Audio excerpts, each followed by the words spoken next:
အားလုံးပဲမင်္ဂလာပါဒီနေ့ blog လေးကတော့ကျွန်တော်တို့ဒီပေါ့နော်ခဏမျိုးနာမှာရှိတယ်တရက်တာတညအိတ်ပေါ့နော်တညရဲ့တရက်တာခီးဒီ campaign လေးထွက်ခဲ့တဲ့ဗီဒီယိုလေးပေါ့နော်အခုကျွန်တော်သွားမယ့်နေရာခဏမျိုးကနေဆိုရင်လည်းတနားကြီးကျော်လေးပဲဒီကားစီရတယ်ပေါ့နော်ပြီးတော့ grand နဲ့လည်းသွားလို့ရတယ်ဆိုတော့တော်တော်အဆင်ပြေပါတယ်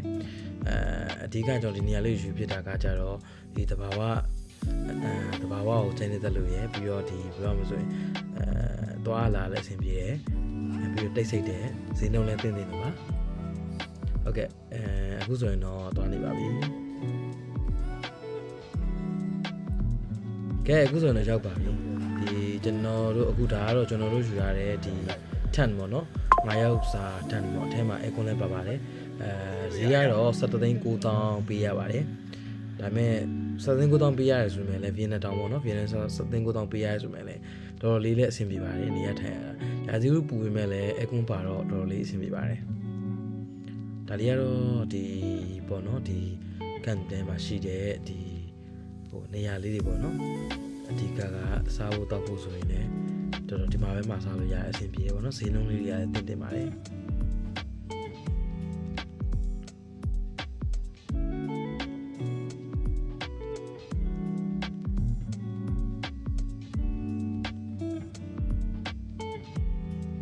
ဘာသာစကားကတော့အနည်းငယ်ပြောဆိုတာခက်တယ်ပေါ့နော်သူတို့ဒီမှာတော်တော်လေးအဆင်ပြေပေါ့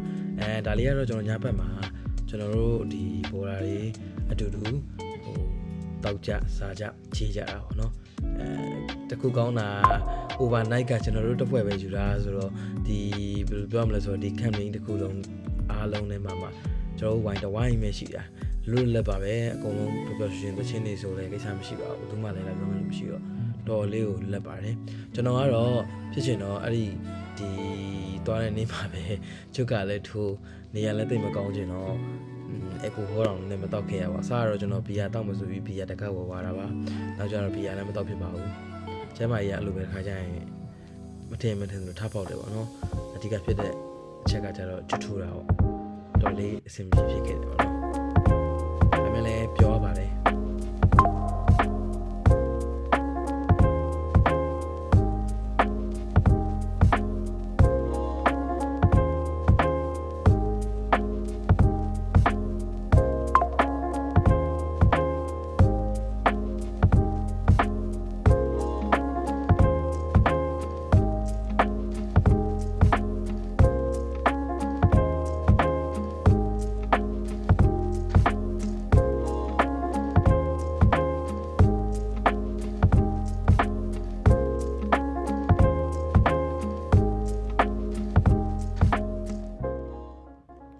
ကဲနောက်တစ်နေ့မနေ့မှာတော့ကျွန်တော်တို့က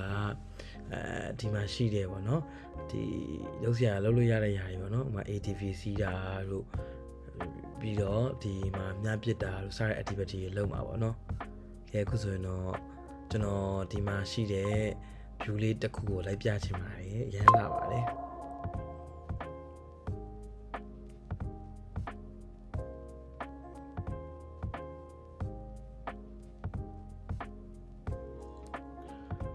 ဟိုဘက်မှာတော့တောင်တွေရှိတယ်ဗျပြီးတော့ဒီရရှိရရေကန်ကြီးရှိတယ်ပေါ့နော်အဲ့ဒီရေကန်ထဲမှာလေစီးလို့ရတယ်တယောက်ကို3သိန်းခွဲလို့တော့ပြောပါတယ်ဗီယက်နမ်တောင်ပေါ့နော်ဗီယက်နမ်တောင်တယောက်ကို3သိန်းခွဲလို့ပြောပါတယ်ဒါပေမဲ့ကျွန်တော်မစီးခဲ့ပါဘူးနေရလည်းနည်းနည်းပူနေပြီဆိုတော့ရာသီဥတုလည်းပူတယ်ဆိုတော့မစီးဖြစ်ပါဘူးအဲ့တော့ကျွန်တော်ဒီမှာပဲတစ်ချက်ထိုင်ပြီးတော့ပတ်ဝန်းကျင်ကိုကြည့်တယ်ပေါ့နော်တော်တော်လေးလည်းတိုင်ရပါတယ်ဒီမှာထိုင်ပြီးတော့ coffee လေးတောက်ပြီးတော့လုံးဝကြည့်မယ်ဆိုရင်ရမိုက်ပါတယ်ကဲအခုဆိုရင်တော့ကျွန်တော်တို့ဒီဟာလေးပေါ့နော် living လေးကိုပြောမှဆိုရင် ATV လား AVD လားတော့မသိဘူးပေါ့နော်ကျွန်တော်မှားဝိုင်းလည်းတစ်ချက်လောက်ဖွင့်လို့ပါလို့စစီးပါတော့မယ်ဟုတ်ကဲ့စတော့ပိုင်းဆိုတော့တိတ်တော့မစီးတတ်ဘူးဒါပေမဲ့တော့ဖွင့်တဲ့နေရာပါညာတော့ခက်ခဲရှိတာပေါ့နော်ဒါပေမဲ့လည်းဒီကကောင်လေးတယောက်ကဒီကဝန်ထမ်းလေးတယောက်ကလိုက်ကူညီပေးပါတယ်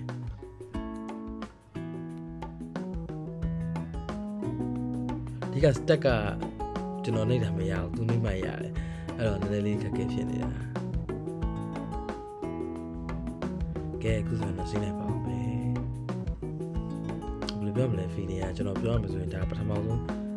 try မှုချင်းပေါ့ဗျာနော် try မှုချင်းဆိုပေမဲ့တော်တော်လေးစီးရအဆင်ပြေတယ်စီးတတ်တယ်ပေါ့နော်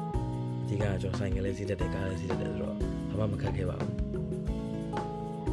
ဒါ တော့ရှေ့မှာရှိတဲ့လူကိုတစ်ချက်စောင့်နေတာပါကျွန်တော်က9ရောက်သွားဆိုတော့ကျွန်တော်နောက်ဆုံးကတစ်စီးပါရှေ့မှာ4စီးရှိပါတယ်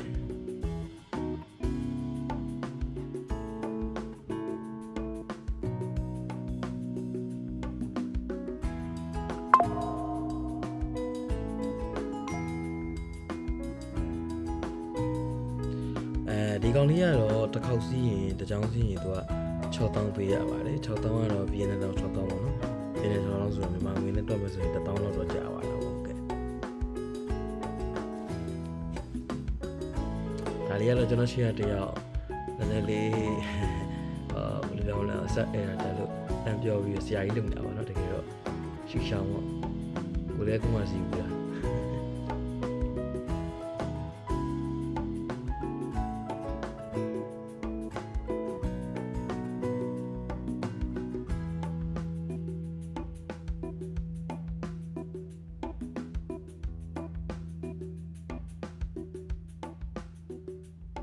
ဒီနေ့မနက်မှာတော့ကျွန်တော်နည်းနည်းလေးကျမ်းမာရေးအကောင်းတယ်ပေါ့နော်။မနေ့ညကဘယ်လောက်ဖြစ်လဲဆိုရင်ကျွတ်ထူရဘယ်လောက်ဖြစ်လဲဆိုရင်စေကန်းတော့ပြေးလိုက်ရတယ်ပေါ့နော်။စေကန်းပြေးပြီးစေးဝယ်လိုက်ရတယ်ပြီးတော့မှစေးတော့ပြီးတော့မှဒီမနက်ကျမှလည်းနလန်ပြန်ထူလာတာပေါ့နော်။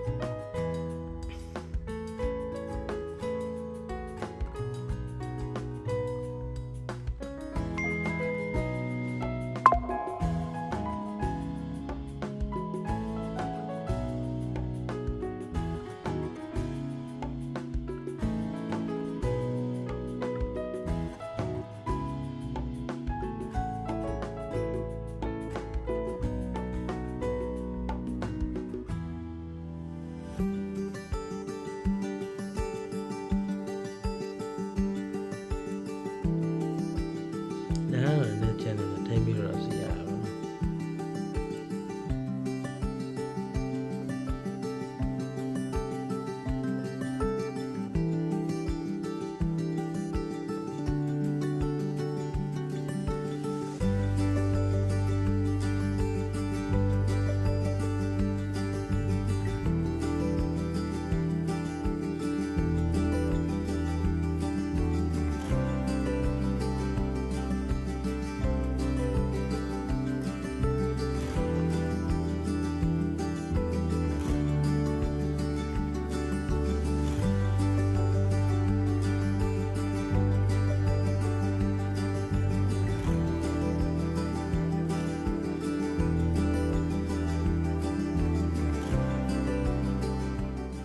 ကဲအခုတော့ပြပါပြီအခုစီးကျင်တာလည်းစီးပါပြီဆိုတော့ကျွန်တော်များပြစ်ပါမယ်များပြစ်တာကတော့ free ပါဒါပေမဲ့ကိုများတော့ကိုကောက်ရပါတယ်ဒါလေးကလည်း free ပါပဲဒီ activity လေးရတယ်ပေါ့နော်ကားလေးနဲ့ short စီးရတာကားနဲ့ short စီးရပုံစံမျိုးစီးရတာပေါ့နော်ဒါလေးတွေ join ခဲ့ပါတယ်ကားကတော်တော်သေးပါတယ်ကလေးအတွက်နဲ့တူပါတယ်ဒါပေမဲ့ကျွန်တော်ကလူကြီးဆိုတော့ကျွန်တော်ခန္ဓာကိုယ်နဲ့ဆိုကားကတော်တော်လေးသေးနေပါတယ်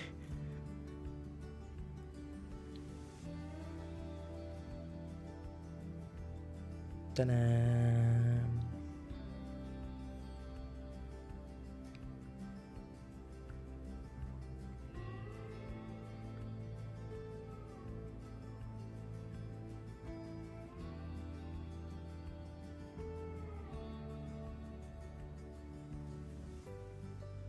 ကဲအခုဆိုရင်တော့ကျွန်တော်တို့အားရပါလည်းအနားယူပြီးသွားပြီခြေလည်းခြေပြီးသွားပြီဆော့လည်းဆော့ပြီးသွားပြီဆိုတော့ဒီနေ့ကတော့ပြန်มาတော့မယ်အပြန်มาတော့ကျွန်တော်တို့ကဒီ